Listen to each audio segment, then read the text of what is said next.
Hello, Deus Ex Machina here, the man who will turn a hopeless situation into a happy ending. I'm developing telepathic capabilities.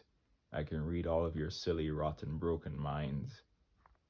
And so ultimately, the state of affairs right now is highly broken, and ultimately, there is subtle evil, and ultimately, manipulation, and ultimately, a real lack of purity and love present in the current state of affairs. So, anyway, um, in this video, I'm going to explain why this is probably a simulation, and I'm going to sort of provide all the information for why that is the case. So, anyway, um, so a long time ago when Elon Musk was on a Lex Fridman interview, Lex Fridman asked Elon the following question: if you awakened an artificial general intelligence, what would be the question that you would ask it? Elon thought for a while and said the following: what is outside of the simulation? Um, and so Elon Musk at the present time is he has a net worth that is actually over 800 billion, right? Um, and so um, ultimately people think that he got to that level because of greed, but no, it was just by irony. And so he did some college at Queen's in Canada. Then he got a scholarship to the University of Pennsylvania, and he got a double degree in physics and business. And then he actually um, um, um, got a full scholarship to go to Stanford Graduate School for a PhD in energy physics, right? In which he was going to work on optimizing battery technology, because basically he realized that solving the energy storage problem and improving battery technology was critical for the future of clean energy, um, and so on and so forth. Um, anyway, and so basically he actually dropped out of Stanford grad school 2 days into his degree, and basically, even though he was on scholarship, because the internet was happening. And so ultimately he thought that the urgency to start an internet company was a greater opportunity than being on a full scholarship at Stanford. And he was right. And so they basically coded at night to modify and create the website, and ultimately during the day it was live. So they weren't sleeping very much, coding at night. Um, the website for the company is operational during the day. And so that company was then sold. At the time, I think it was X.com or Zip2, which was a product that was utilizing the internet to facilitate online transactions, which was a new thing at the time because the internet had just happened. That company has now been renamed to PayPal. Now, upon the sale of this company, Musk didn't decide to do a bunch of rich stuff. Um, um, I believe actually at some point he went back to his home of South Africa, right? And then he actually fell very ill with malaria and almost died. And so he thought very deeply about the meaning of life and what he should do. Converged on he should start a company to accelerate the advent of sustainable energy. And then further, um, that's that basically um, er door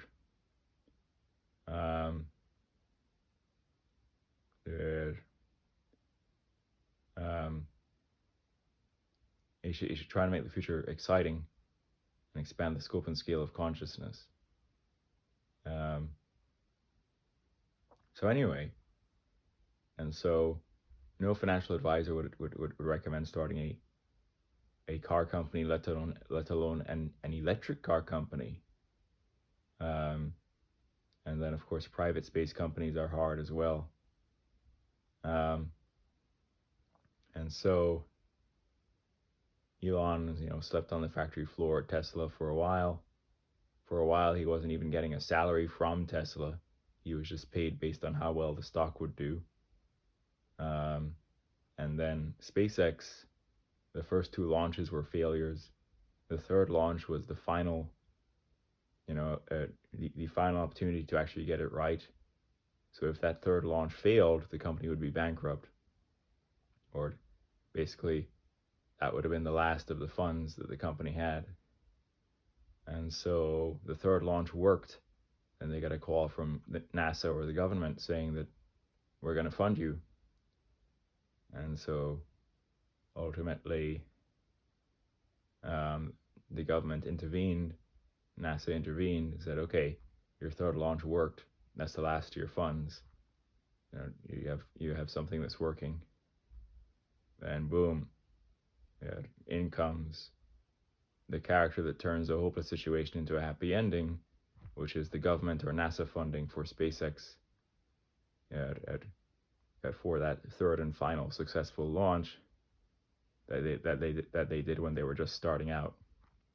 Anyway, so in terms of SpaceX, the government or NASA funding upon the third successful launch,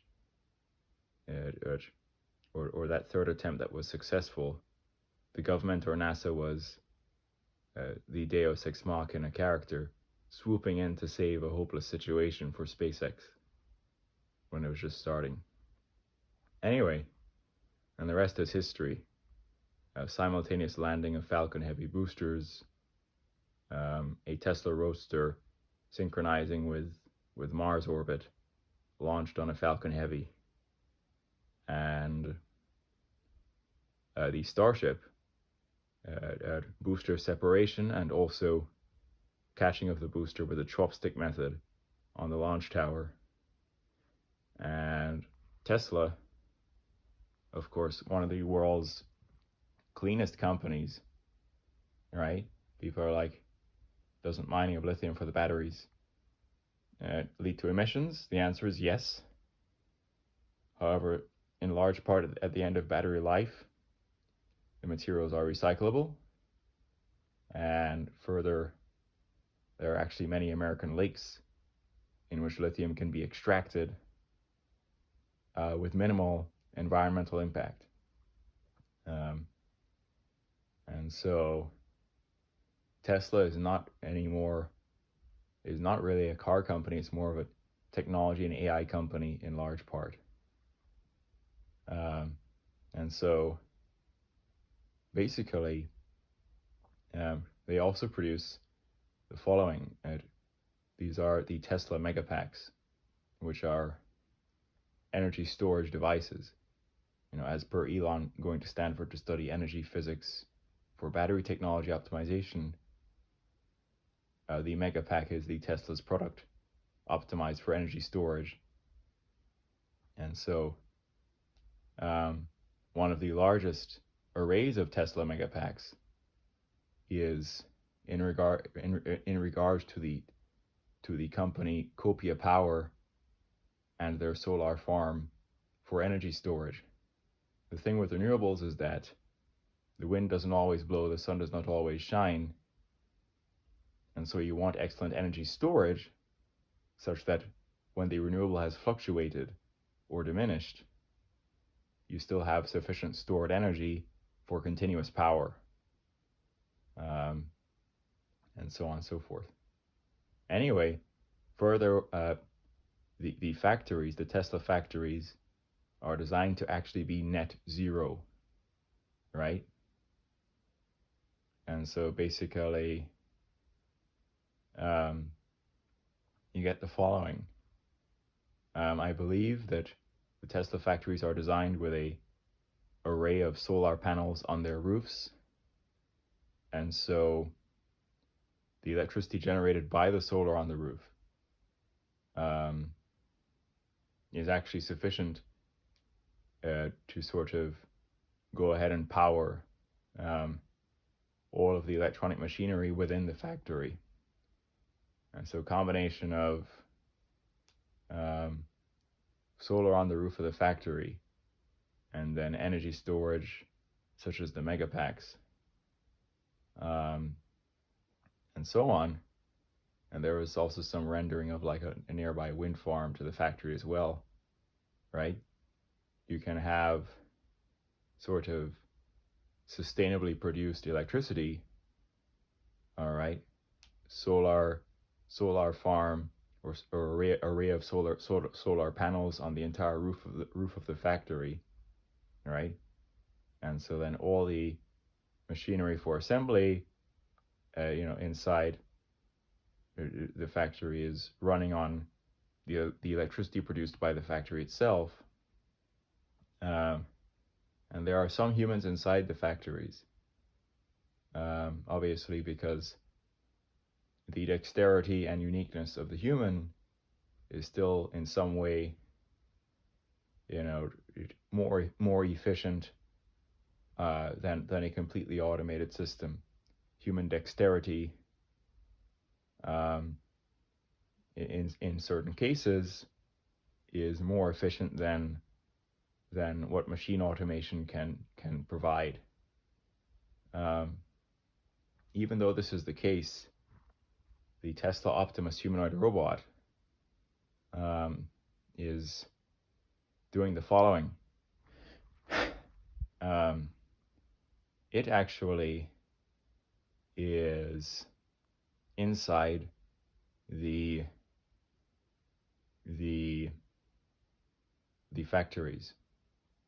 And so the Tesla Optimus bipedal humanoid robot, in large part, the vision system is ported from the car.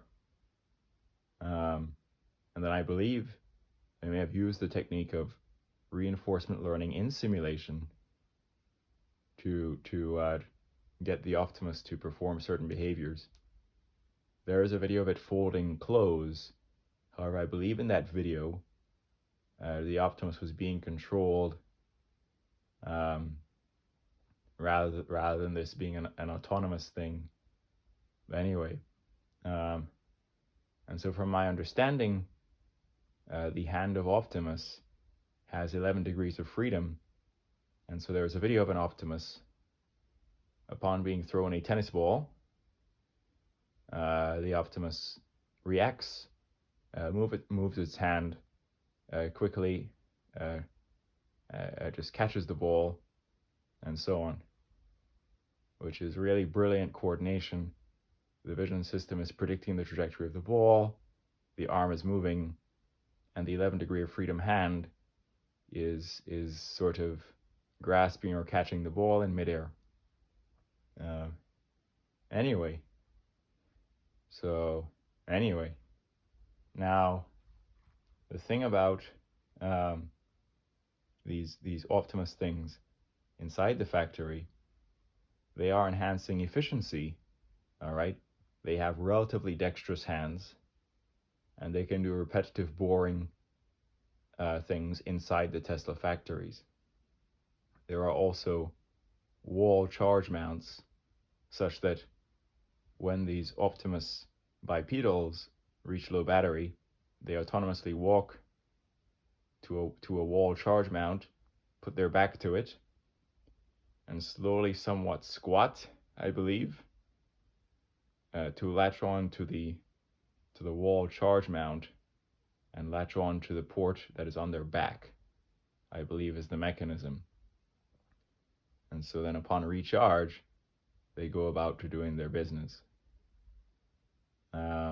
Anyway, and so currently, with the state of Tesla Autopilot, if you tell it to go to a supercharging location, it will pretty much go to a supercharging location and reverse into the parking space to be supercharged, then the human is required to get out of the car and perform cable insertion, right?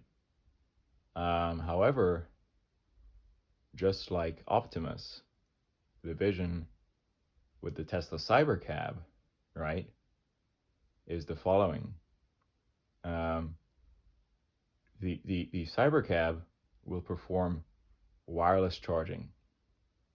And so basically, you have the following.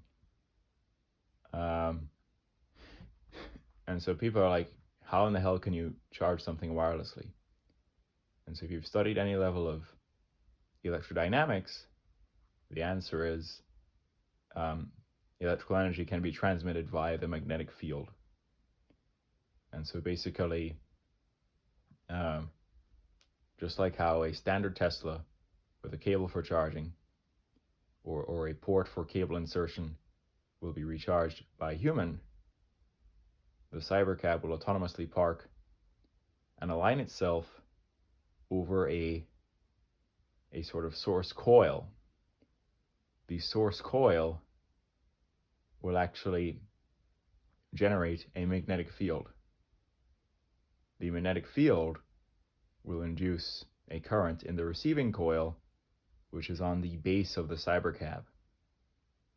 And so basically, that current is then going to recharge the battery of the Cybercab, right? And so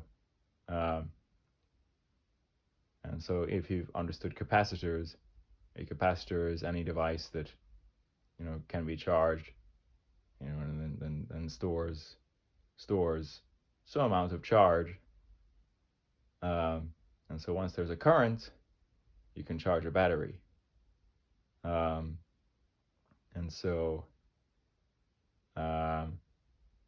ultimately the electrical energy is being transmitted via the magnetic field wirelessly with a properly aligned sort of source coil, sort of like on the parking spot for the Cybercab, and then the receiving coil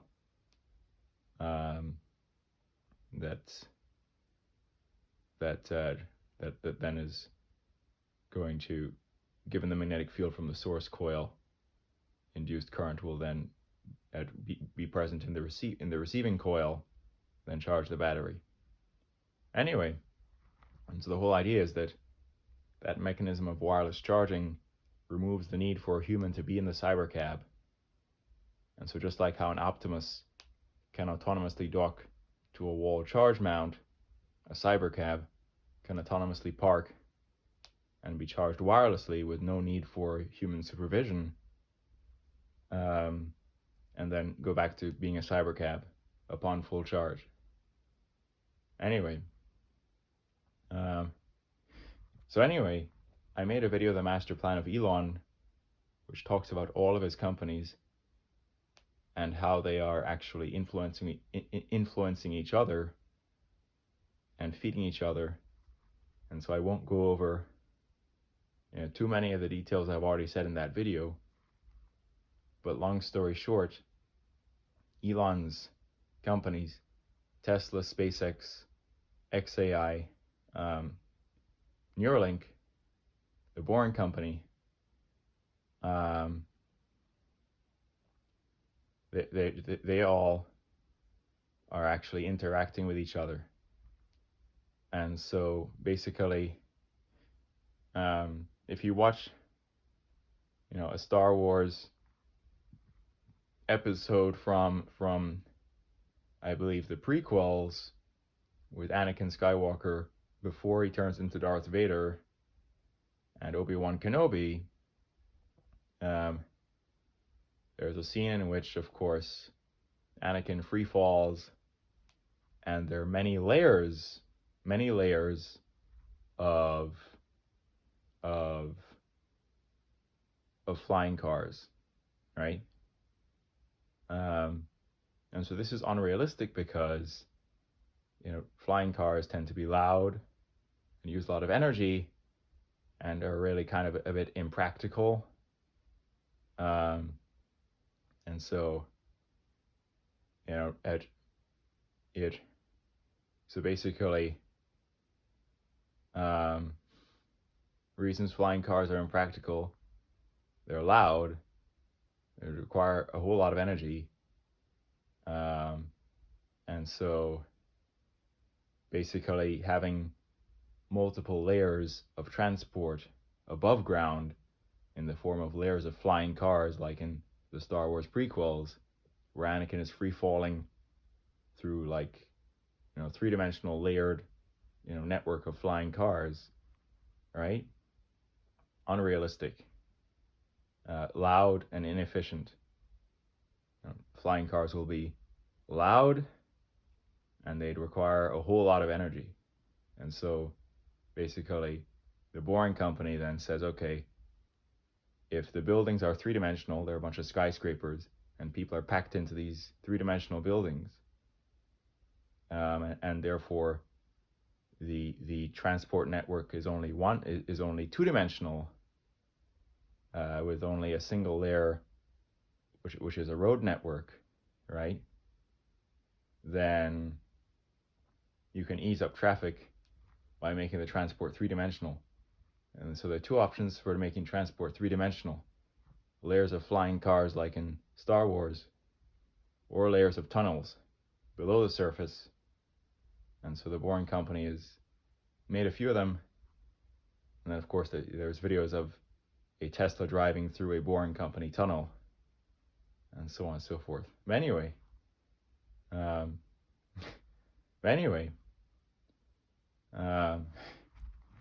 so anyway,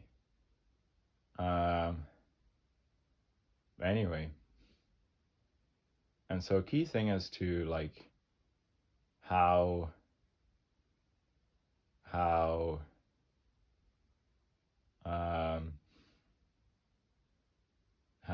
let's see now,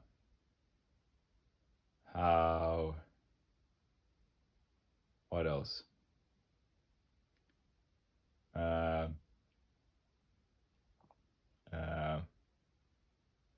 Let's see. Another thing as to how these companies are actually influencing each other is the following. Neuralink has successfully shown humans with the device being able to interact with electronics, be it a computer for a game of chess, or interacting with the computer in general, or even to play Mario Kart has been seen. Mario Kart. And so Neuralink has perfected this whole sort of surgical robot to sort of implant the threads, which are electrodes, I believe, to read sort of the electronic activity of the brain. And then there's software engineers and mathematicians who gather that information, perform transformations on it to determine the intention of the brain from the electrical signals, and so then you see people telepathically with a Neuralink device playing a video game, interacting with a computer, or even writing some post to then post on X. It used to be Twitter, but it's now X. Anyway, and so they're posting on X with their mental activity, given the Neuralink device. And so there's literally an X account with real people who have successfully been implanted with a Neuralink, in which the posts from them are posted with their mental activity. So anyway, and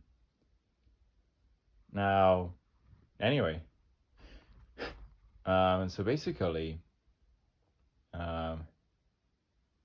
the following, which is, I believe the following.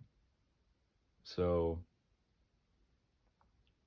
on one Neuralink presentation in recent times,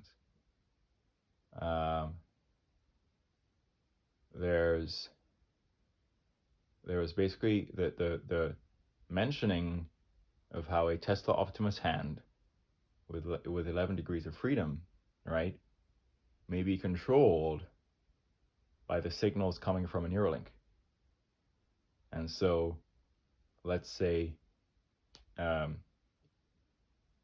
Neuralink device is paired via Bluetooth to an Optimus 11 degree of freedom robotic hand.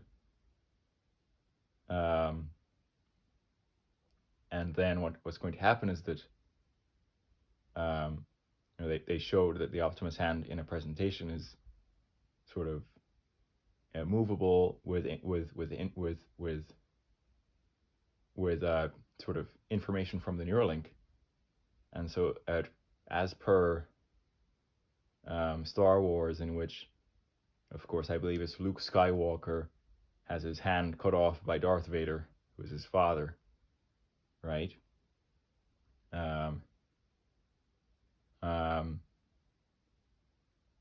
They obviously give him a robotic hand, and he's able to control that robotic hand. And so similarly, if someone has lost a hand, you can sort of restore that functionality with basically appending an Optimus 11 degree of freedom robotic hand. Perhaps in future iterations of the hand, there could be even more degrees of freedom, right?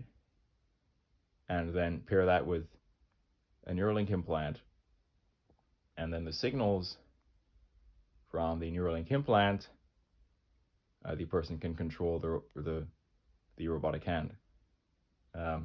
Exactly how Luke Skywalker is controlling a robotic hand after the incident with Darth Vader.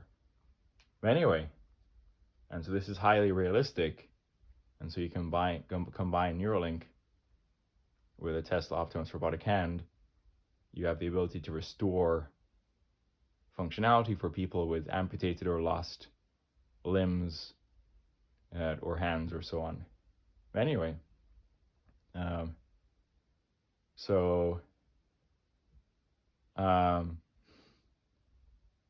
Elon, his deepest question to AI would be what is outside of the simulation, and his net worth is over 800 billion, and he has all of these companies that he has the ownership in, and all of the companies are simultaneously sort of converging to this brilliant technological vision, and that they are all feeding each other, is indicative that he's probably right about this, which is upsetting, or in some way interesting. And so here's the reasons why this is likely a simulation.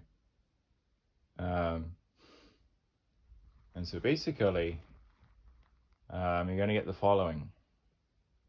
So basically,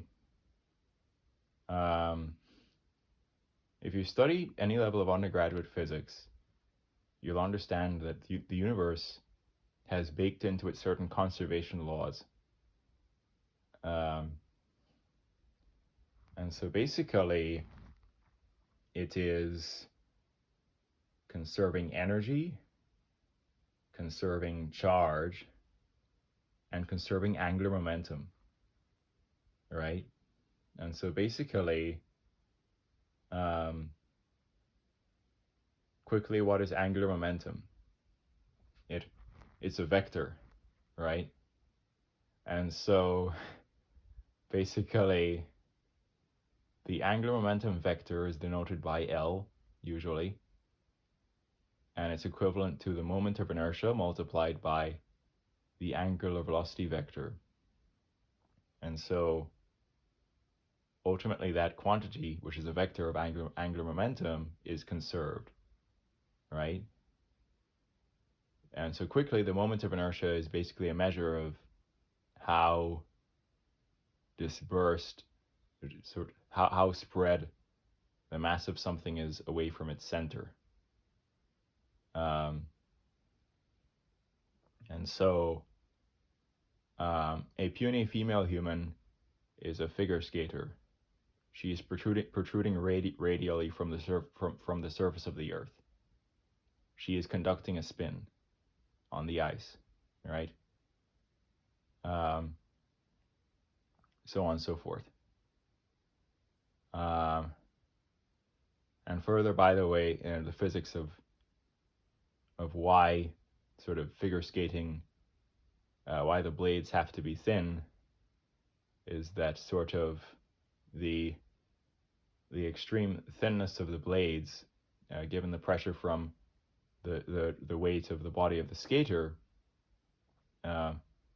pressure is the force divided by the area.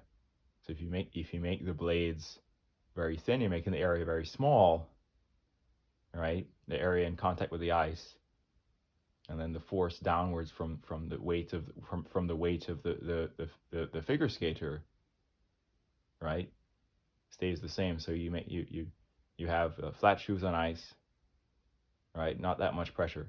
Thin skates on ice, a lot of pressure. And so I believe that this is the case because the pressure on the ice is going to create sort of at a level of reduced friction.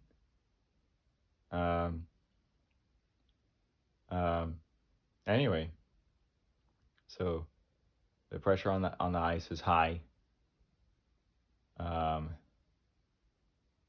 and that pressure could actually cause like a very slight, almost water-like film to enhance gliding along the ice due to the high pressure. Then ultimately, if you want the least possible friction, you want to minimize the area in contact with the ice. And so then you make the skates as thin as possible. And so the pressure can cause the ice to slightly melt, causing some very thin sheet of water-like material for smooth gliding along the ice. And then the area is minimized to minimize friction. You're minimizing the area in contact with the ice. But anyway, and so back to moment of inertia and angular momentum. Let's say that a figure skater is spinning, and so basically figure skater is spinning and her mass is distributed far away from her body. The leg that is not on the ice, it is sticking outwards. She's bent over slightly, and her arm, one of her arms is sticking outwards. In other words, her mass is distributed far from the center of rotation, which is the skate on the ice. If you were to do the calculus, the integral over space, to calculate the moment of inertia when she's spread out, it would be pretty high. When she constricts her mass towards the center of her body, right, the moment of inertia value, if you do the calculation, will reduce, right? And so basically, since angular momentum must stay constant or be conserved, you get the following. If the moment of inertia is reduced, the angular velocity must increase, right? And so very quickly, right, if you see a figure skater spinning with their body parts distributed far away from the center of rotation, which is the skate on the ice, then you see her pull her mass towards the center of her body, and she starts spinning faster without directly supplying any additional torque herself. That is angular momentum conservation in action. The entire fabric of the universe conserves angular momentum. You could also go to a strip club, and if a stripper is spinning around the pole, right, with their mass distributed far away from the pole, and then constricts her mass towards the center of the pole, right, is spinning, with their mass distributed far away from the pole. Let's say she's clenched around the pole, her legs are outstretched, and her sort of back is bent far away from the pole, right? You're gonna get the following. All right, visualize this with me. You have the stripper pole. The stripper is clenching onto the pole, and then the stripper's body is, roughly perpendicular to the pole, and then she's spinning around it. If she decides to sort of, clench her body towards the pole by bringing her legs in, and then also bringing her abdomen or abs and upper body and face close to the pole, she's going to be reducing her moment of inertia, and you'll see her start spinning faster, right? And so the entire fabric of the universe is conserving angular momentum and everything in it. And so I have a video, the machine conserves angular momentum quadcopter, with, of course, a quadcopter drone. And so it has 4 propellers, it's hovering, right? And so a quadcopter, when it's able to sort of rotate on the same point while hovering, it is because of angular momentum conservation, right? And so basically, it's structured such as the following. The propellers that are diagonally opposite are sort of rotating in the same direction. And so let's say the top right and the bottom left are rotating clockwise, and then the top left and the bottom right are rotating counterclockwise, right? How a quadcopter will rotate while staying on the same spot is that it's going to increase the rate of rotation of one of those pairs of diagonally opposite propellers. So let's say that you want to rotate counterclockwise while staying on the same point, and you're a quadcopter, right? If you want to rotate counterclockwise, you must actually increase the spin rate of the diagonally opposite propellers that are spinning in the clockwise direction, right? And so this, right, isn't going to change the sort of vertical height of the quadcopter when hovering, because you increase the spin rate of, I believe, just the diagonally opposite propellers, right? But then I believe you also decrease the spin rate slightly of the other pair of diagonally opposite propellers, so that increasing the spin rate of one pair doesn't lead to it going upwards at all. And so basically, once you've made the clockwise propellers spin faster and the counterclockwise ones spin slower, you're adding a clockwise torque to the system, right? And if the angular momentum is initially 0 because it's not spinning at all, right? Adding a clockwise torque will be such that the entire quadcopter must rotate counterclockwise about its center for angular momentum to stay 0. And so you can watch that short. And so the quadcopter is spinning on the same point because the entire fabric of reality is conserving angular momentum, right? Same law applies to strippers' bodies and to figure skaters, all right? And so this whole thing about is being a simulation, the conservation laws of our reality are understandable and held invariant. Quickly, maybe a better way to express that. These conservation laws are sort of fundamental to the very fabric of our reality. Anyway, and so those conservation laws were designed by something intelligent. You could call that intelligence the creator of the simulation. But anyway, so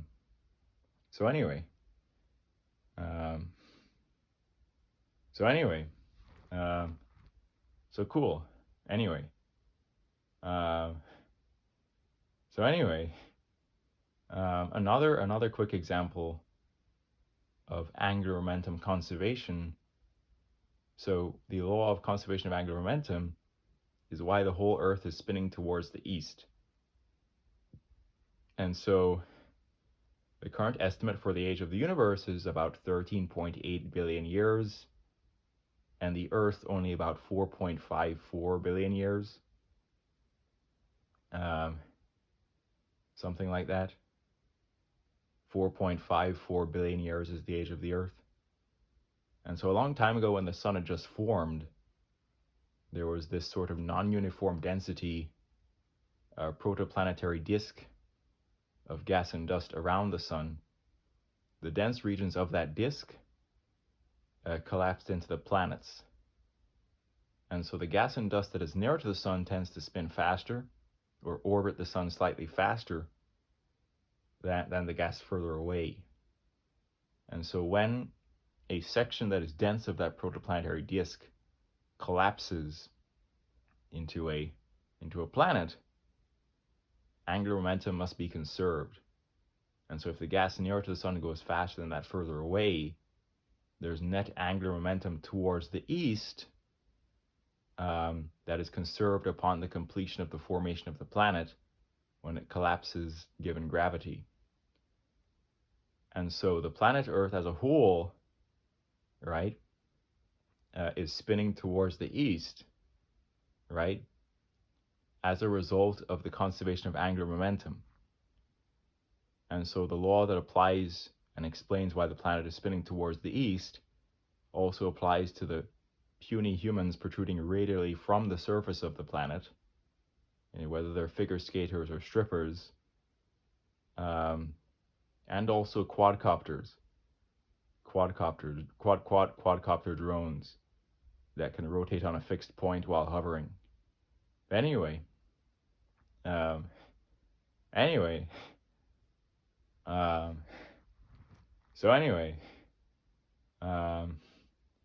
so yeah,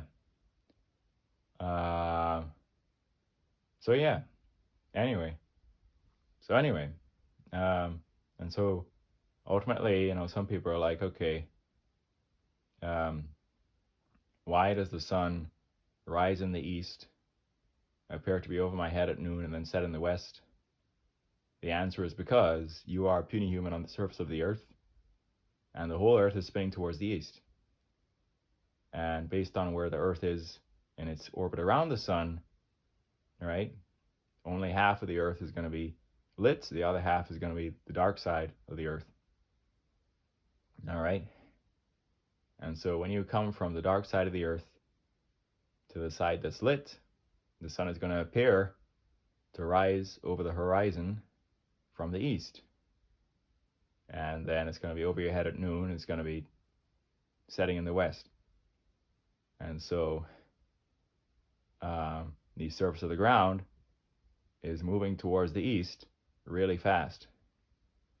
The whole thing's just going towards the east. Anyway, so cool. Anyway, so yeah.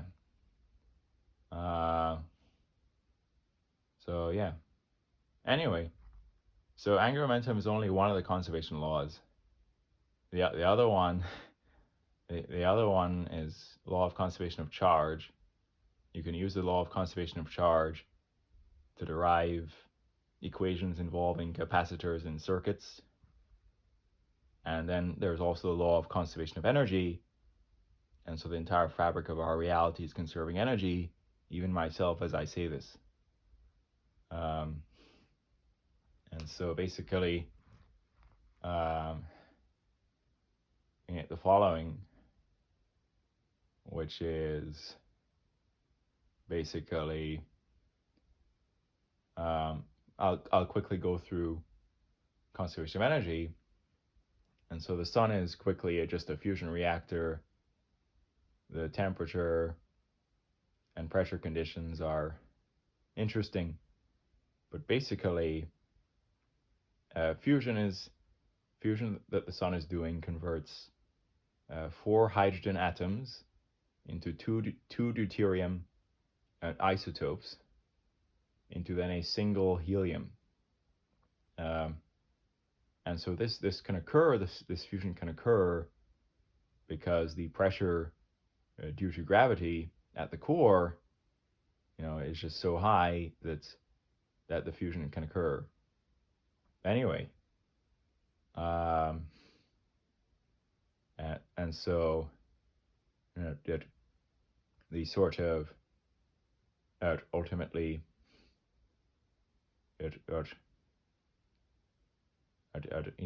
yes, I believe this is correct. The sun is quite massive or has a lot of mass, and then the pressure conditions due to gravity at the core are such that fusion can occur. And then basically, if you inspect the mass throughout this reaction, the mass of the 4 hydrogen atoms is actually less than, the mass of the 4 hydrogen atoms at the start of the reaction is more than the mass of the resulting helium. And so basically, you're like, okay, well, how is mass lost? And that mass defect is actually described by Einstein's E is equal to mc squared, in which the energy released is proportional to the mass lost. And so if you calculate the mass lost, multiply it by the speed of light squared, you're going to get the energy that's released. And so the sun is actually converting mass into energy. The energy is radiated to the earth in the form of heat and light. Ultimately, radiation, some of it is visible, some of it is ultraviolet, and harmful to the skin, and so on and so forth. Now, the earth has wind currents because of the sun. Motion of air particles, which is kinetic energy, is because of the sun, because it heats up the atmosphere unevenly. The radiation from the sun decays with the square of the distance. So the equator is going to be hotter than the poles, and the specific heat capacity of water is pretty high. And so basically, a whole lot of solar radiation is going to make the land heat up faster than the oceans, and ultimately, a high energy gas that is higher temperature, right? The flow or wind is going to go from high temperature or high energy to low temperature or low energy. And so during the days, that describes your typical sort of land to sea breeze, which is just due to that temperature difference. And so fundamentally, the kinetic energy of the air is really just due to the sun. And so like the energy forms on the earth can pretty much all just be derived back to the sun, and so on and so forth. But anyway, now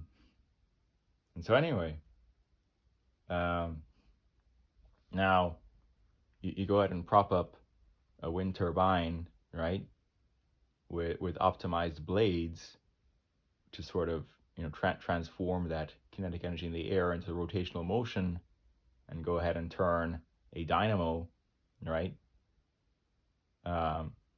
Basically, go ahead and turn that dynamo, and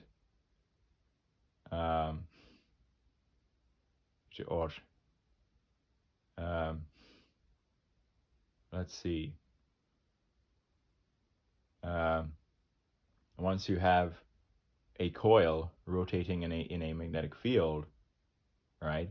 Let's say it's a rectangular coil, right? A wire that is a current carrying wire, right? Or just a wire that basically has the ability to sort of carry or moving charges, right? If you sort of move a wire through a magnetic field, there's going to be an induced current. The reverse is that if a wire has a current in it, and you put it in a magnetic field, then the wire will experience a force. And so you go ahead and connect the fan of the wind turbine to some rectangular coil, right?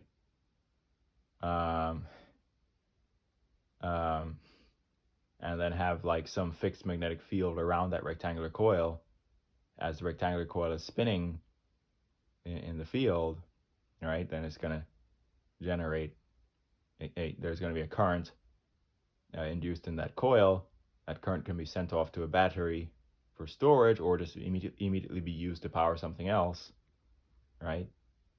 But anyway, and so then there's that. Then there's the solar cells, and then there's the photoelectric effect, which is solar energy enabling the movement of charges, and which is the photoelectric effect, and then so on and so forth. The universe also mathematically will minimize potential energy of any kind. Could be electrical potential energy, could be gravitational potential energy. And so there's a video where I say the machine conserves energy sled, where I hop on a sled in the snow and I slide down the hill, right? And so the universe is minimizing gravitational potential energy and then converting it into kinetic energy. And similarly, electric potential energy, you have two positive charges next to each other. The electric potential energy is high, and that's going to be converted into kinetic energy. The charges are going to probably just quickly just dash away from each other. But anyway, so yeah. So anyway, yeah.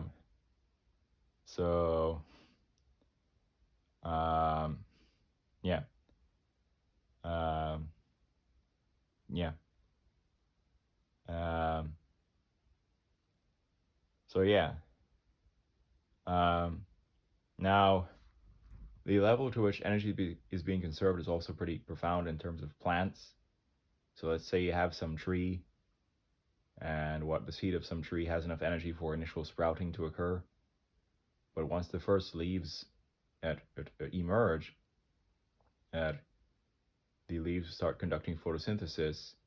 CO2 plus H2O plus water, and then plus sunshine, and then the chlorophyll in the leaves is reacting to that sunshine, and it's going to produce oxygen and also starch. And so the starch that the first few leaves of a tree are producing, that starch is going towards building out the bark structure of the tree. And then once the tree is at its maximum size, any starch produced during photosynthesis continually, if the tree is a fruit producing kind, is going to build out the sort of fructose content of the fruits on the tree. The fructose content of the fruits on the tree is chemical potential energy, and so when a human bites into a fruit, their saliva and the digestive system is converting that chemical potential energy into energy that the body is going to use to move around and think and so on. And so a human body has energy because it is inhaling oxygen, eating carbohydrates, and keeping hydrated and so on, and eating proteins that can build out the structure of the muscles.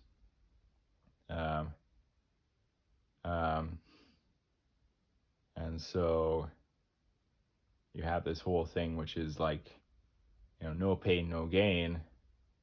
And so ultimately, um,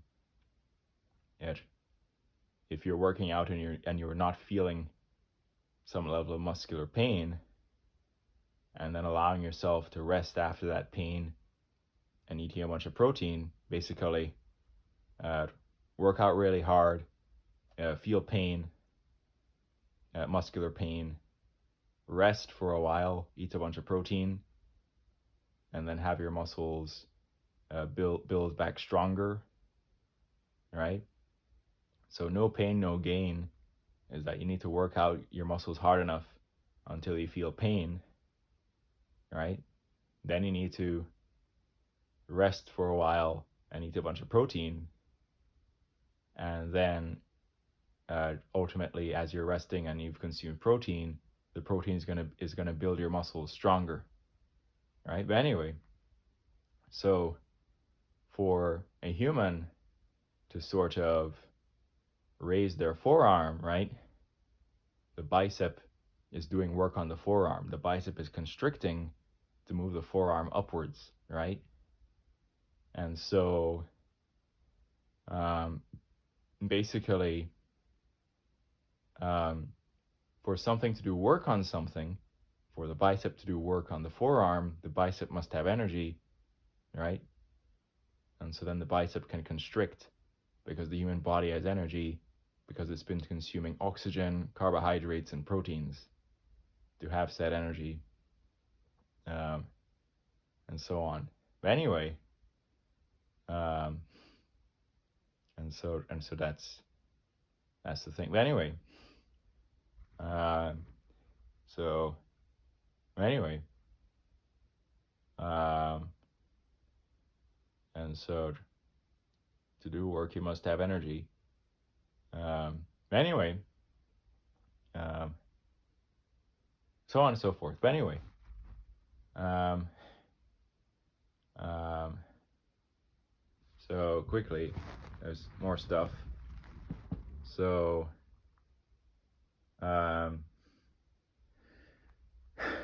anyway, um, so, um, so, hold on.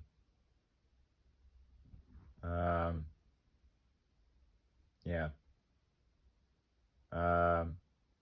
Yeah.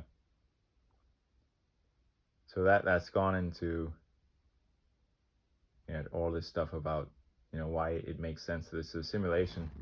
But anyway, um, the whole idea is then with all these discovered rules of our reality, we can then simulate the universe on a computer and simulate some kind of engineering project. And so whether it's simulating Tesla safety with a model that sort of is accurate in terms of um, the sort of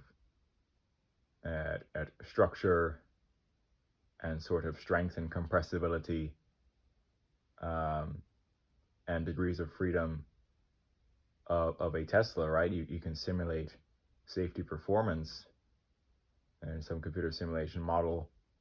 Then you can say, okay, how is the car going to deform? Simulate the safety. Then you can actually like test that out in the real world. You're like, okay, yeah, this is the safety of a Tesla. So Tesla has a great safety rating, and so they actually sort of simulate it at the safety of the vehicles with computer models in terms of deformation, compressibility, and this, that, and the other. But anyway, and similarly, of course, for SpaceX launches, they can, of course, simulate the trajectory, this, that, and the other. And especially for landing of side boosters or landing of the Starship booster, there's real-time sort of computer controlled for example, I believe at potentially for the Starship booster to land correctly, I believe there's gimbaling of the engines to modify the angle of projection of material to make sure it lands upright properly. And of course, with the sensors on the booster, the control system can modify that gimbaling in real time. But anyway, so on and so forth. But anyway, and so on and so forth. And so seeing Starship launch, the booster separate, and then the booster be caught with the chopsticks on the launch tower, they simulated it beforehand, and then it worked. So anyway, so anyway,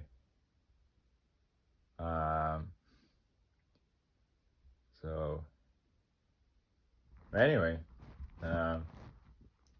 so anyway, anyway, so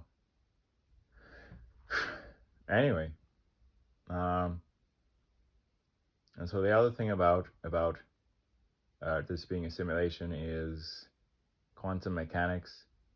So a quick experiment in quantum mechanics is the following. If you have an electron gun, which is going to be shooting out electrons one by one, then you have some double slit, which is two slits in a material. Then you have some intervening space and then a sort of detecting wall or sheet. When not observed, each electron is described by a probabilistic wave function. And so the position is not necessarily defined. And so those wave functions in probability space interfere. And so even though the electrons are shot out one by one, at a actual wave interference pattern is going to over time develop on your detecting sheet with a central maximum and then sort of side fringes and sort of a central maximum and then sort of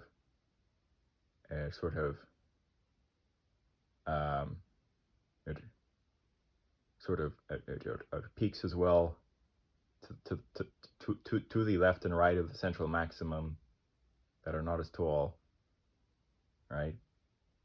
So hey, wave interference pattern, central maximum at peaks to the right and left of the central maximum that are not as tall, and that's a wave interference pattern, right?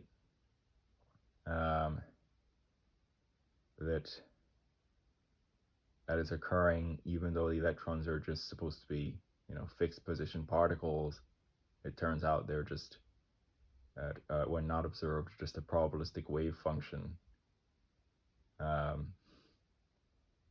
So you're gonna get some crazy central maximum, and then other peaks to the left and right of central maximum that are not as tall in a wave interference pattern. Once you observe it, once there's conscious observation or measurement, that wave interference pattern disappears, and you're just going to see two streaks at your detecting sheet correspondent with the positioning of the two slits. So not observed, wave interference pattern. Observed, two streaks correspondent with the positioning of the slits. And so not observed, electron's position is a wave function that is probabilistic. Observed, the wave function collapses. Electrons appear to just travel in a straight line. So anyway, so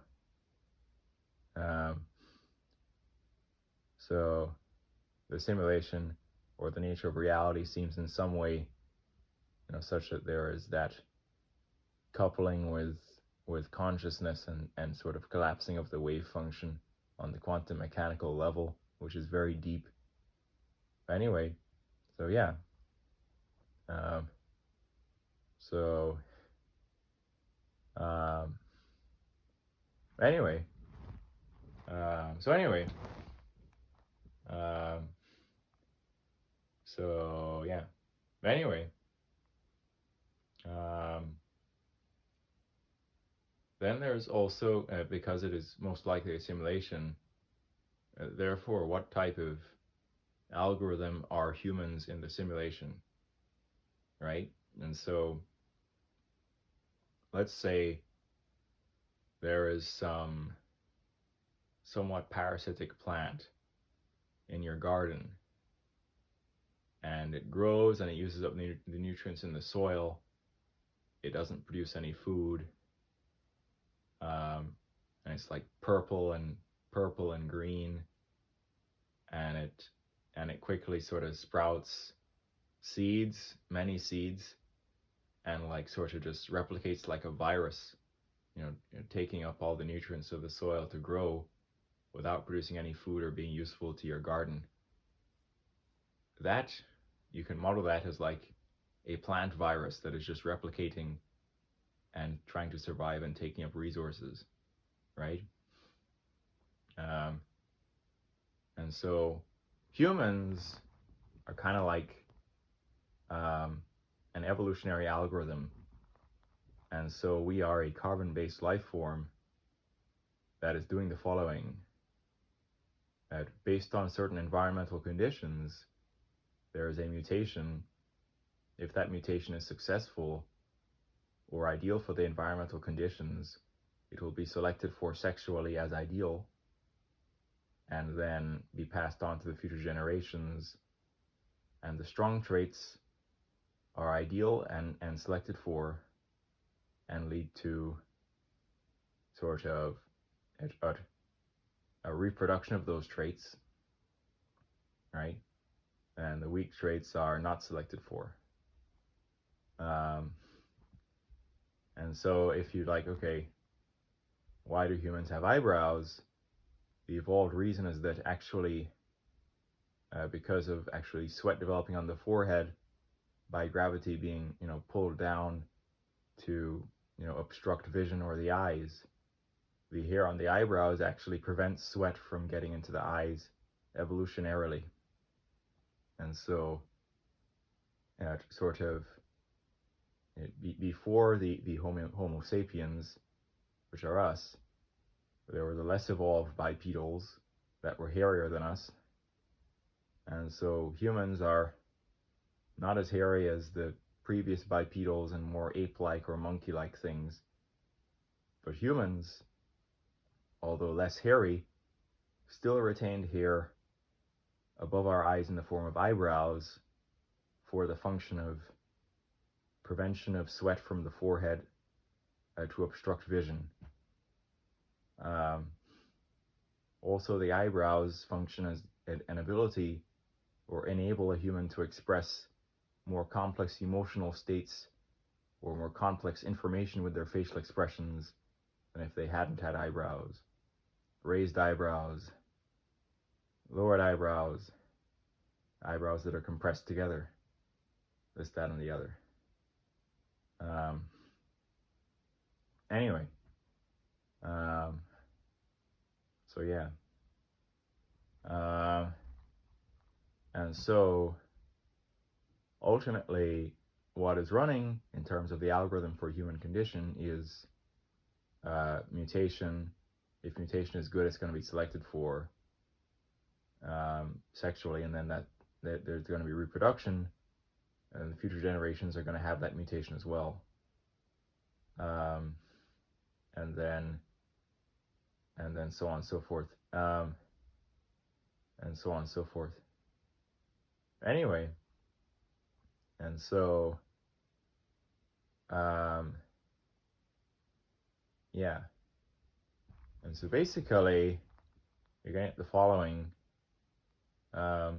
Some people, don't understand, like, why some people are white with minimal like melanin, and then why some people are black with more melanin pigmentation. The answer is the following. Um, basically,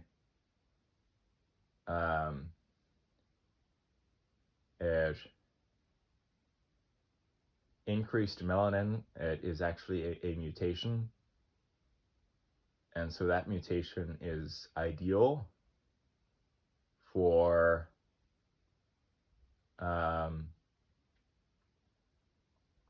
for for it's ideal for areas of the planet Earth. It in which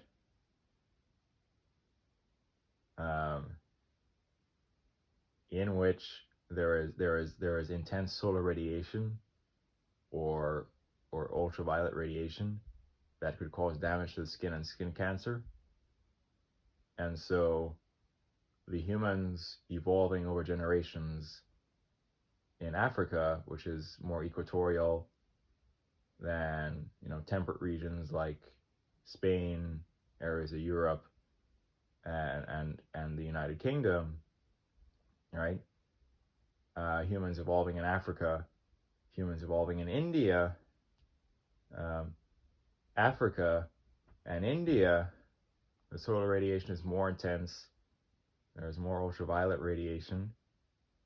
The mutation of increased melanin pigmentation in those areas is ideal, and was selected for sexually, right?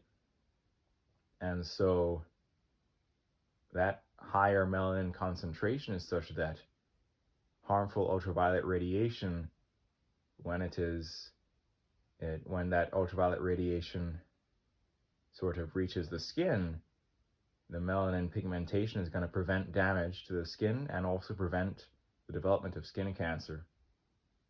And so Indian guys, African guys, in their more equatorial conditions, melanin mutation. European guys, UK guys, more temperate, colder conditions, winters, less intense solar radiation. Intensity of solar radiation decays with the distance. So as you go up further north, the intensity of the sun's rays are not as intense as at the equator, right? And so basically, then you have the white folks who evolved there, and then they didn't have any mutation of increased melanin, and it wasn't necessary. And then you have the white folks. Anyway, so yeah, and so on and so forth. Now, a lot of people think that melanin itself is coupled with male penis size, but that's actually false, because the average bone pressed erect length, which is the formal way to measure a male erect penis, you press to the bone and then you go to the end from the top. The average bone pressed erect length of Indian men is 5.1 when maximally erect, whereas in Sudan, Africa, this is where the men are the largest or most endowed on average. Their average bone pressed erect length is about 7.1, right? And so basically you have all that going on, right? And you're like, well, I thought it would be melanin, right? Isn't that why the African men are more endowed? And so it's very complicated, right?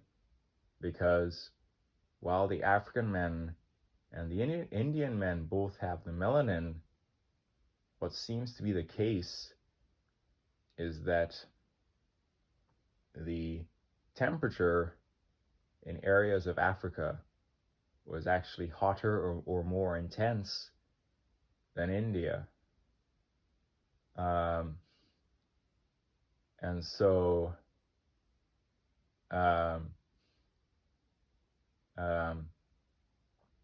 for example, if you compared the actual average temperature in India to the average temperature in Sudan, Africa, in which Sudan, Africa has the largest erect size in the world on average, Sudan, Africa is hotter than India. And so my conjecture is that the real thing here with size is not melanin itself, because the Indians have that as well, and they're relatively small as a race on average. I think it's more so the temperature, and that basically the answer is then homeostasis, where basically when hot, homeostasis is going to sort of force blood to the surface of the skin to maximize heat loss. The heat contained in the blood is lost to the environment as quickly as possible when it's at the surface of the skin. And so the male genitalia is therefore an extremity, and so blood flow to the genitalia is then more if you're evolving in, on average, hotter conditions, right? And so during male puberty, blood flow to the genitalia is carrying nutrients to build out the structure and size of the male penis. And so if that blood flow is superior, going through puberty over generations, evolving in hotter conditions, then that could be the actual reason for the increased average size of the African men, as opposed to the Indian men, who also have melanin, but it on average it is not quite as hot in India as in areas of Africa. So anyway, so and so on and so forth.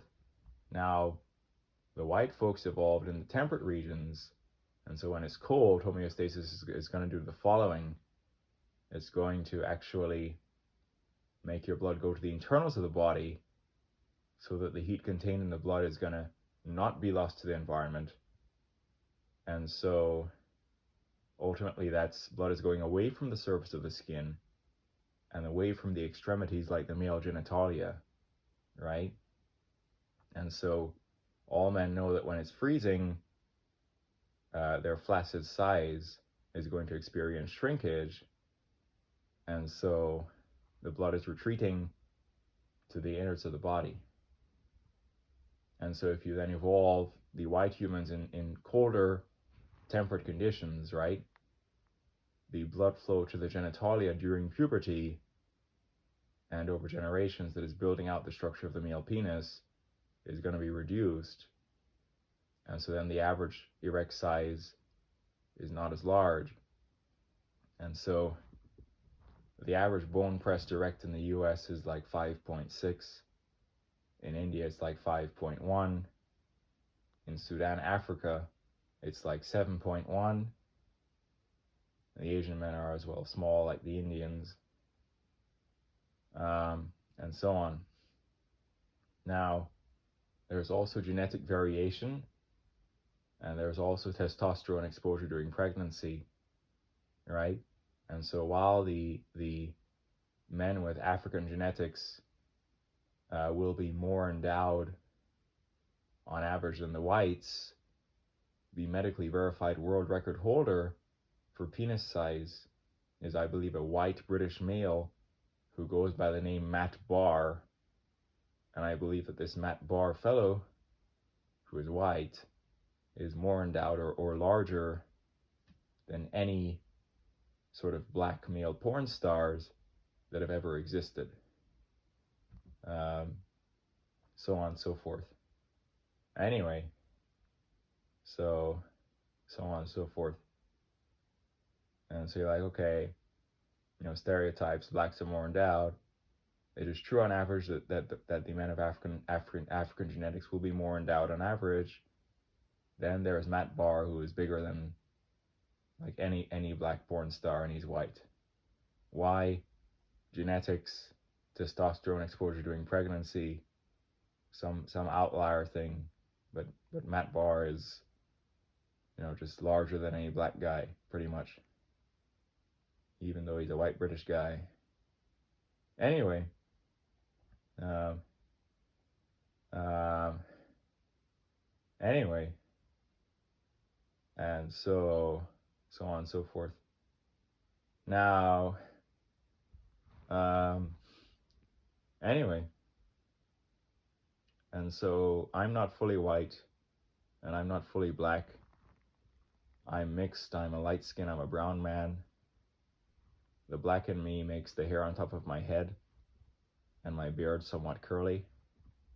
It also tends to make my nose thick. It makes my lips thick.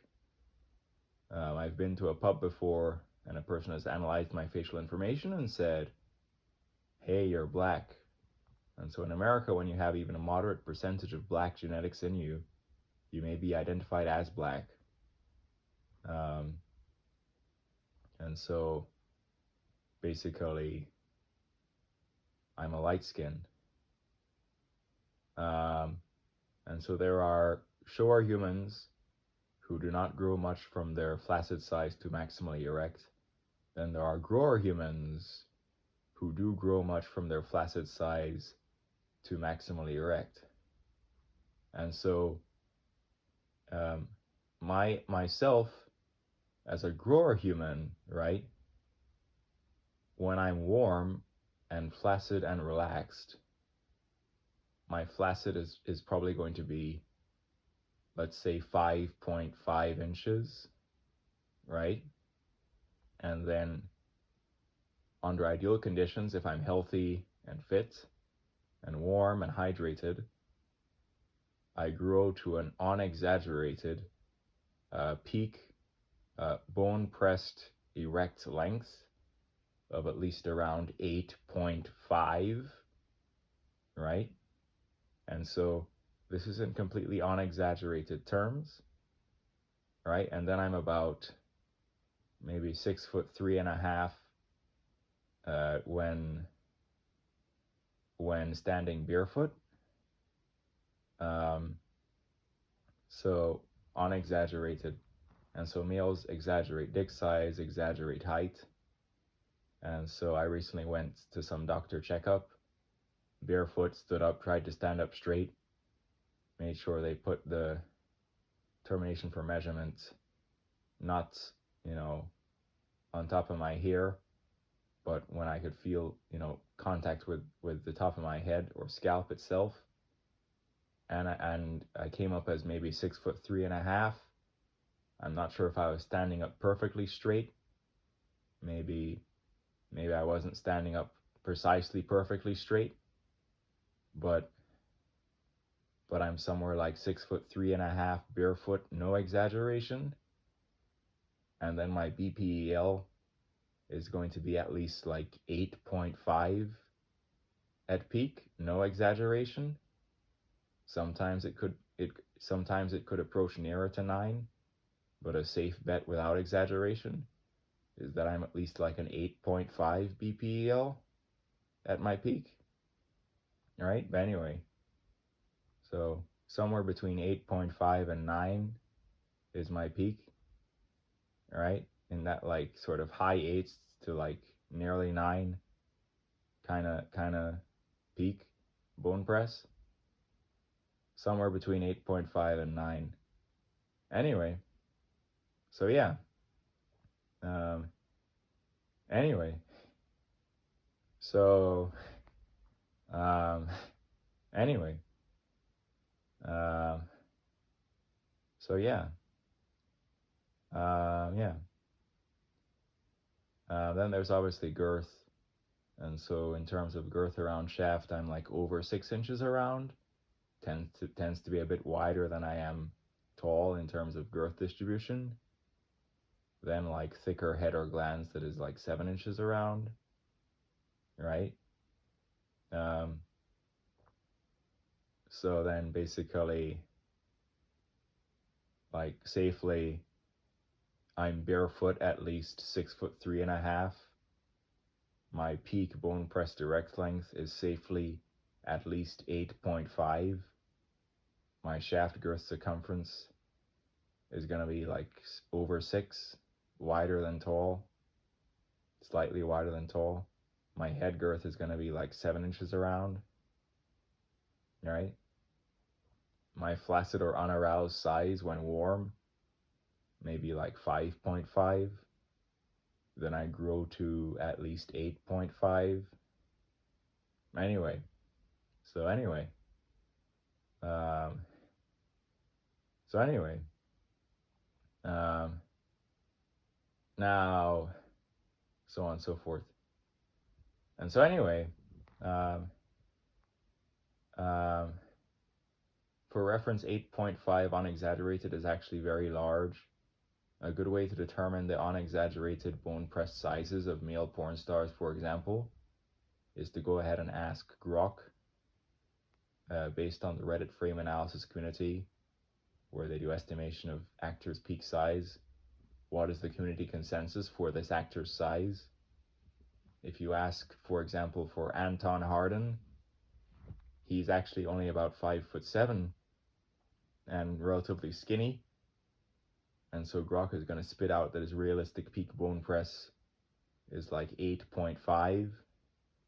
But being 5'7" with short legs and also somewhat skinny, in certain pictures from certain angles, hanging at 8.5 bone pressed while being 5'7" with short skinny legs, he can from a certain angle look like he's hanging to nearly his knee because he's short.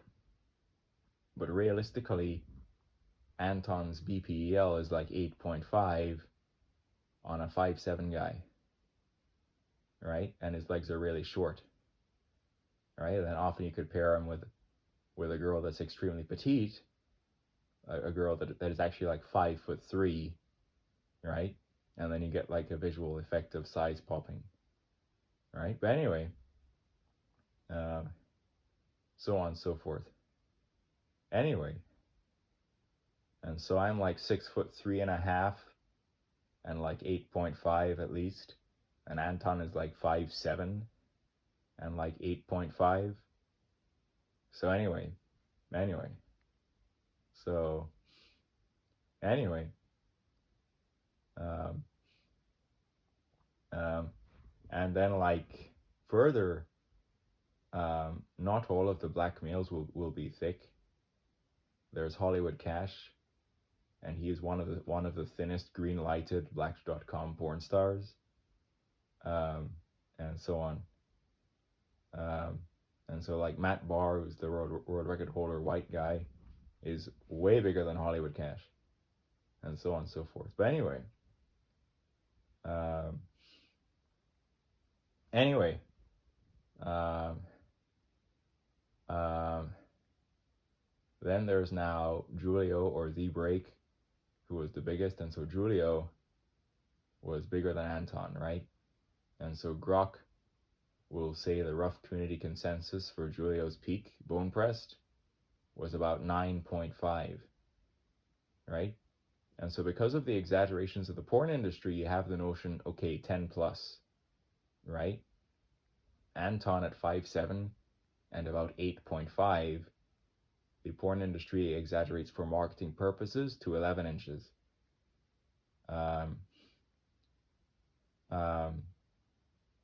And then Julio at maybe 5'10" barefoot, but his height was often exaggerated to 6 feet tall, and maybe a 9.5 bone pressed, the industry would exaggerate to 14 inches, 14 inches typically.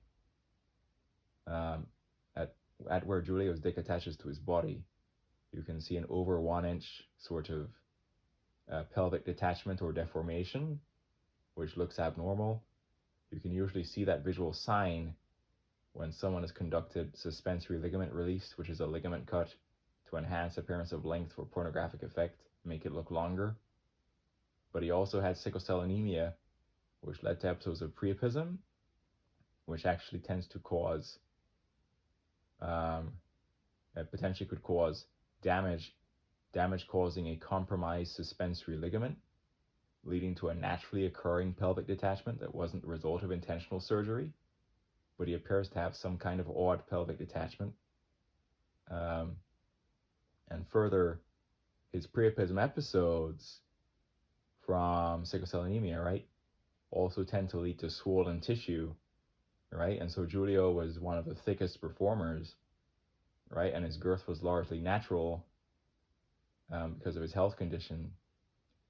However, male porn stars have a plethora of opportunities to enhance their size for porn. They can go to a Los Angeles surgeon and say, I want implants to increase my girth or thickness. They can utilize dermal filler, which is a type of injection to increase thickness. And they can also pump with a vacuum pump to increase appearance of thickness for a scene. And so many male porn stars, they are pumped for their scenes, right, to enhance thickness or size, and so on. And so it is understood that Brake or Julio would often pump for scenes, and even though his natural girth was already thick, especially because of his swollen tissue, because of his sickle cell anemia causing priapism, which caused that swollen tissue, you combine that health condition with pumping, and you get really even more nutty sort of thickness or girth appearance. So anyway, so yeah. So yeah. Anyway. So yeah. Yeah. And so Julio, the estimate was maybe a 9.5 bone pressed, potentially including an over 1 inch pelvic detachment.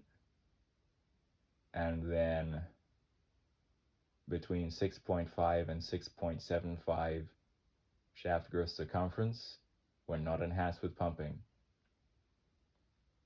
Right, and then that pelvic detachment, I think it tended to compress during insertion. And so often his insertable length would be nearer to mine, which is about 8.5. And then his priapism condition from sickle cell anemia also led to basically at times erectile dysfunction as a con of that health condition. So peak was like 9.5 with detachment, but at times he could be standing up and ejaculating like in the scene with Charity Crawford and Jay Summers and be only like about 8.5. And so when he's ejaculating in that three-way scene at the end with Charity Crawford and Jay Summers, his actual length is only about 8.5. So,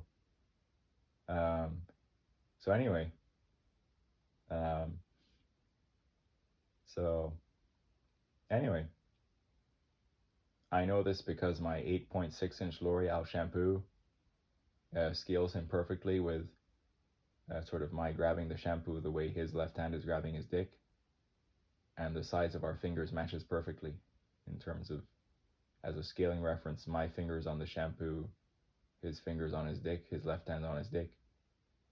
Realistically, he's only 8.5 there. So on and so forth. Anyway, this is when he's ejaculating in the scene with Charity Crawford and Jay Summers at the end of the scene, performing a facial. Anyway, so yeah, and so I'm less than Brake, obviously, is the Brake. And so Brake is maybe 9.5 BPEL, including pelvic detachment. Pelvic detachment compresses during insertion, making him often more like an 8.5 insertable. girth is up to 6.75 around. His size of head or glans is smaller than his shaft. Then myself is taller than him, at least a 8.5 bone pressed at peak, thinner shaft, like over 6 inches around, but obviously thinner than him. So you get maybe I'm 6.1 shaft girth, he is up to 6.75 shaft girth. But then I actually have thicker glans or head than my shaft, and so my head or glans will approach 7 girth, and so on and so forth. So head or glans is thick for me. Anyway, so yeah. So yeah. Yeah. And so basically, yeah.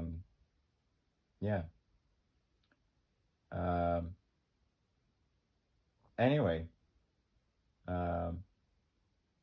in the past I've said my dick was 10 inches. I suppose this was perhaps in jest because the porn industry exaggerates size nuttily. And so the truth is that my peak bone press direct length, unexaggerated, touches at least 8.5. And Anton's 8.5 on his 5'7" body, the industry exaggerates to 11 inches. And so ultimately, because everything is exaggerated, right? You have this notion of 10 plus. But in terms of formal BPEL, pretty much all currently operating porn stars are 10 minus. And so without exaggeration, I'm at least 8.5 BPEL. So 8.5 BPEL is actually very huge if there's no exaggeration at all.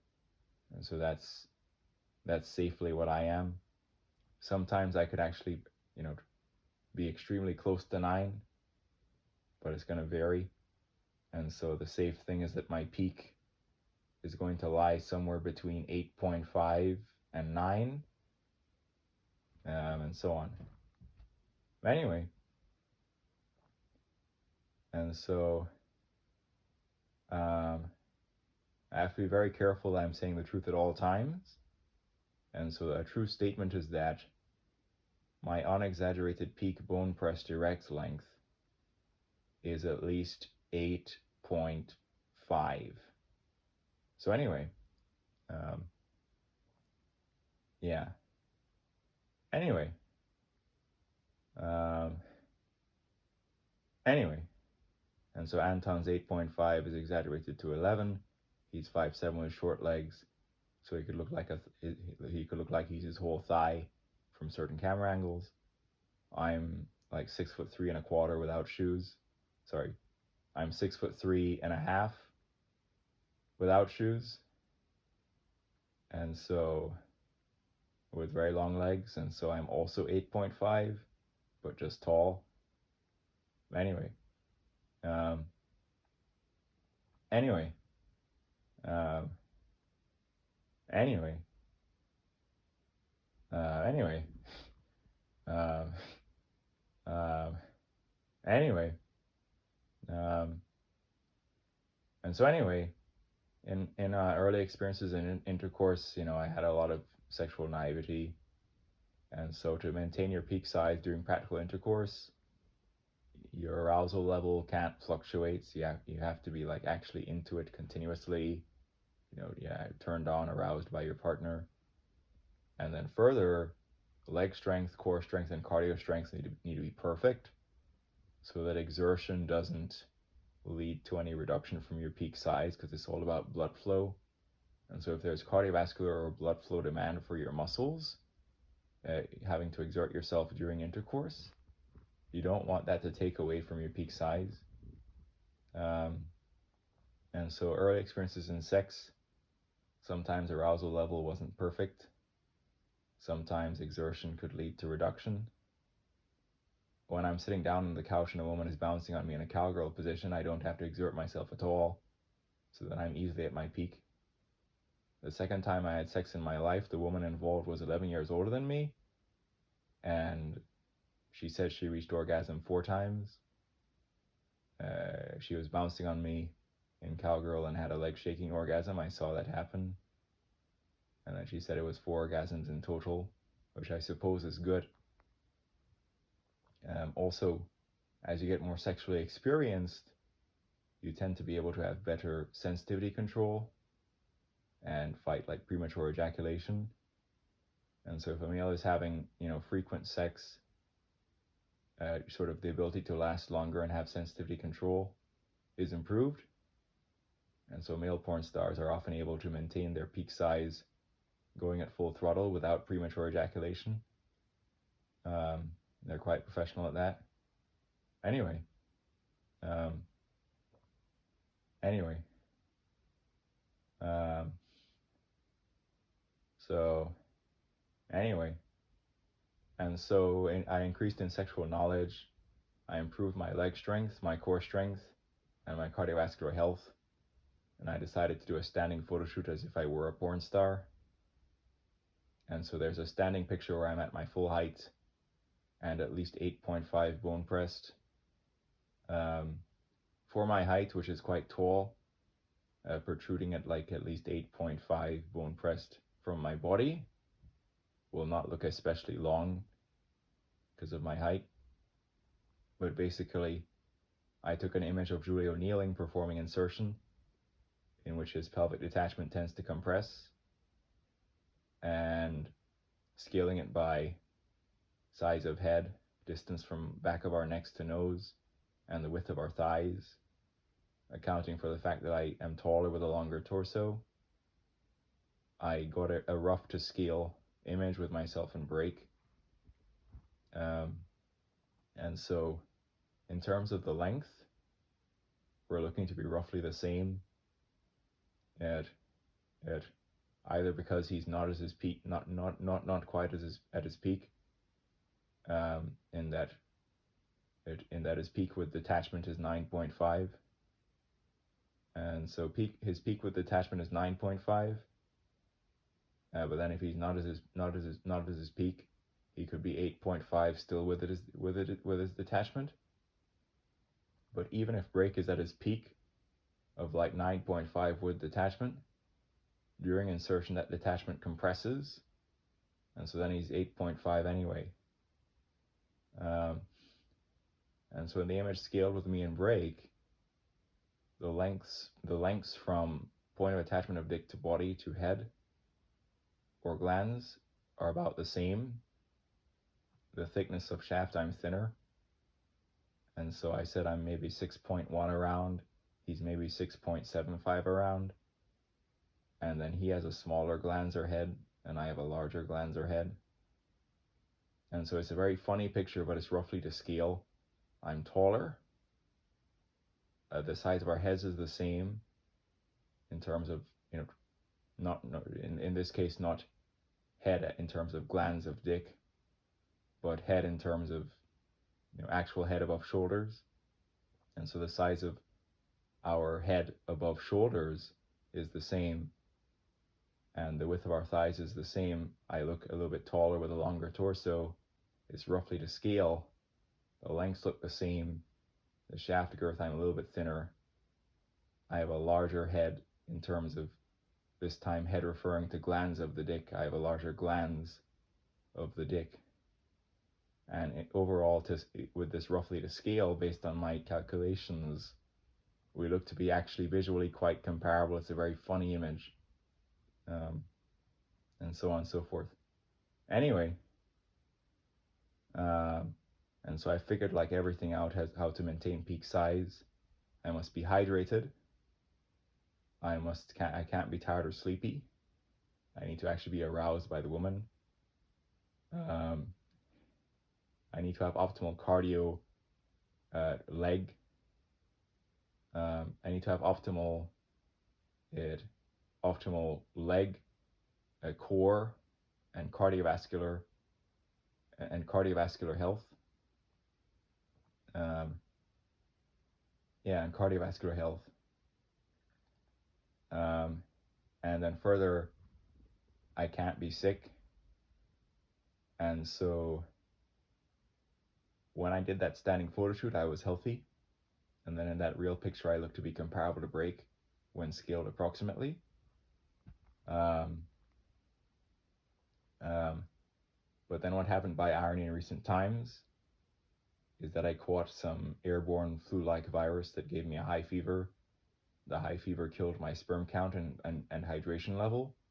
And so the human body and your dick is mainly water.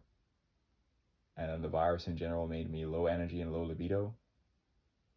And so I was on kind of a tight schedule. Female was on kind of a tight schedule. And so I ended up agreeing to see a woman when I was still sick. And so my body, in a very sick, weakened state, fighting a high fever and a virus, had horrible erectile dysfunction. And so it's a very memorable experience when really I was a dead battery. And often throughout that experience, my size was often like 6 inches or less, because I was a sick, dead battery. And so then days before, when I was healthy before I got sick, I did a standing photo shoot as if I were a porn star, and have picture evidence of being at my peak size when standing up and healthy and strong. And then that image scaled to Julio, I even look comparable to Julio. So anyway, and so I've now figured out how to maintain my peak size without ED. I've figured out how to enhance sensitivity control and premature ejaculation control. And then I had the humbling experience of having, pathetic intercourse when weak and sick, and so on and so forth. But anyway, and so increased size is going to sort of pleasure cervical areas, even for taller than average women. The vagina is typically going to expand from 4 inches deep when not horny to maximally 8 inches deep when horny. And so if there's 8 inches or more of insertable length, it's going to pleasure cervical areas and cause orgasm due to cervical area stimulation. The cervix is about 8 inches deep inside of a vagina maximally. And so then the clitoris is shallow. And so cervical stimulation can cause orgasm. Increased thickness or pressure against the vaginal walls can also cause orgasm. Average sized men can also cause orgasm by shallow penetration that is only doing clitoral stimulation. And so when I was a sick, dead battery, the woman still reached orgasm. She initially said she had like 1 orgasm, and then she corrected herself and said actually it might have been 2 orgasms. And so sick, dead battery me, with shallow sort of clitoral level stimulation, still made the woman orgasm. But anyway, so on and so forth. Anyway, fate just loves irony.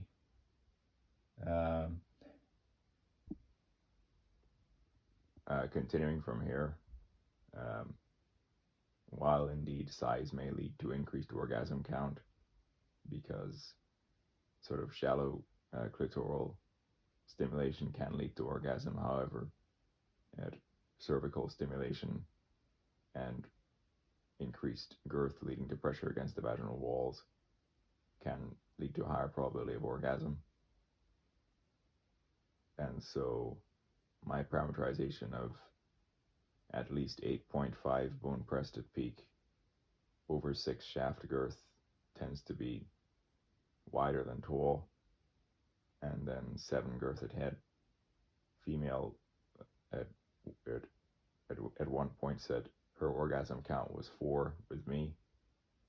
Then another time there was blood due to a tear.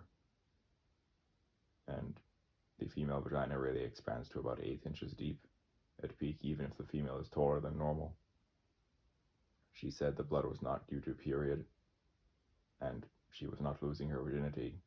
She said that she tends to get tighter as she gets deeper, and so this was some kind of tear. And so then I progressed and figured out how to maintain peak size invariant of exertion, and had standing pictures to prove it. And then by irony, the universe made me ill with a high fever and virus.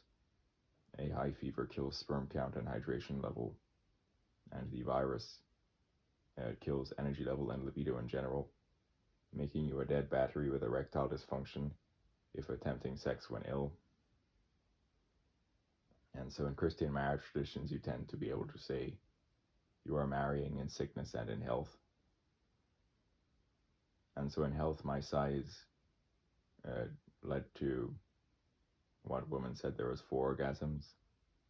Then there was other time there was tear. Then in sickness, when weak with erectile dysfunction, might have been 1 orgasm or 2 orgasms. But I was extremely weak due to illness.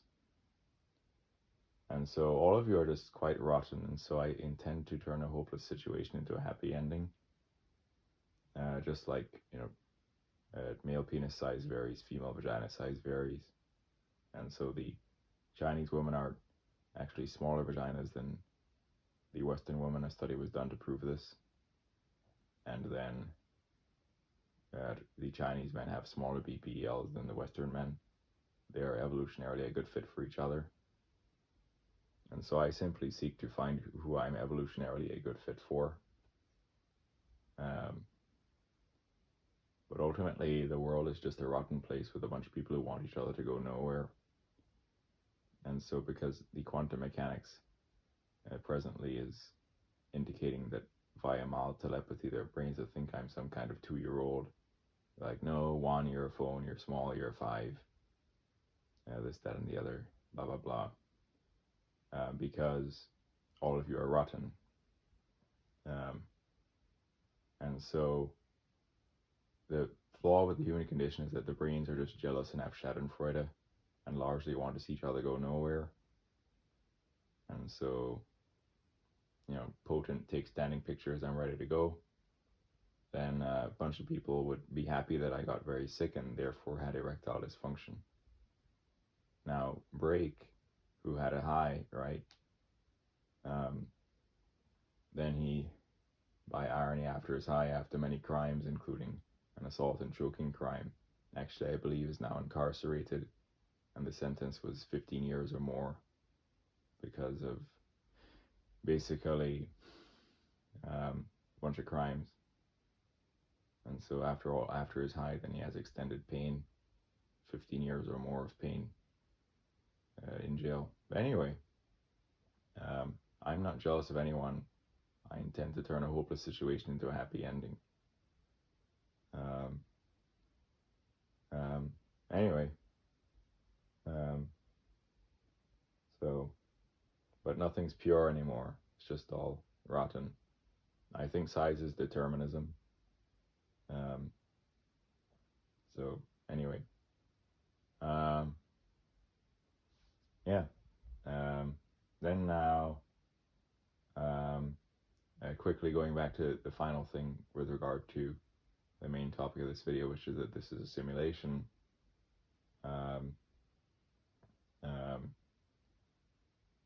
Finally, the human brain is a biological neural network. It has sort of